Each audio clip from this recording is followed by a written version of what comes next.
Raindrops on the Copper Roof, a sleep story for adults about shelter, stillness, and the music of rain before your dream. Written by Fedor Alphenaar, narrated by Mike Frankland. Raindrops on the Copper Roof. A gentle rain begins. The first drop arrives as evening settles across the countryside, striking the copper roof with a sound like a small bell touched by a careful finger. Then another, and another still, each one finding its own place on the weathered metal, each adding its voice to what will become the night's quiet symphony. The house sits at the edge of a field where barley grows tall and moves with every breath of wind. It is not a grand house, nor particularly old, but it carries the weight of contentment in its sturdy stone walls and gentle sag of its roofline. The copper roof spreads above like a protective hand, curved and generous, catching the last light of day on its surface, a surface that has turned from bright penny shine to something softer, greener, more like the colour of sage leaves after rain. Inside, the air holds the mingled scents of a day drawing to its close. There is a faint sweetness of lavender drifting through an open window, the deeper warmth of oak beams overhead, and, beneath it all, the promising smell of rain on summer earth.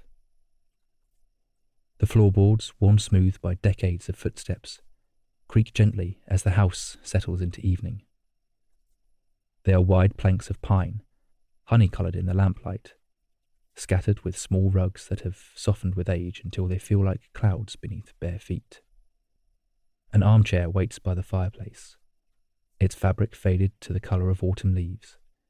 It is positioned just so, close enough to the hearth to catch the warmth, angled toward the window to watch the rain, with a small table within reach that holds a half-finished cup of tea and a book whose pages fall open to wherever the reader last paused to listen to the world outside. The fireplace itself is built of the same stone as the house walls, its mantel carved with simple flowers that seem to grow from the very rock.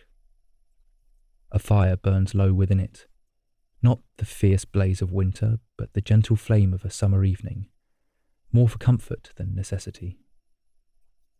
The logs are applewood, and they release their sweetness slowly into the air, mixing with the rain scent and the lavender, until the very air seems to wrap around you like a favourite shawl.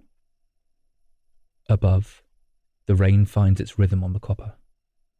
Each drop sings its own small note, and together they weave a music that speaks of shelter, of safety, of the deep contentment that comes from being exactly where you belong when the weather turns. The roof receives each raindrop like a blessing, and the house beneath grows quieter still, as if listening to this ancient conversation between sky and shelter. Through the window, the world beyond blurs into impressions. The dark line of hedgerow, the pale gleam of a stone wall, the deeper shadow of trees whose leaves rustle with approaching rain. But these feel distant now, softened by the glass and the gathering dusk. What matters is here, within these walls, beneath this singing roof, where the air grows thick with peace and the promise of a night spent listening to rain. The copper roof stretches above it all, curved and protective, its patina catching the last light like water. Soon there will only be the sound of rain, the whisper of fire, and the deep, abiding silence of a house that knows how to hold the night. To keep listening to this audiobook, I've left you a link in the description so you can do it, at no cost thanks to Audible's 30-day free trial.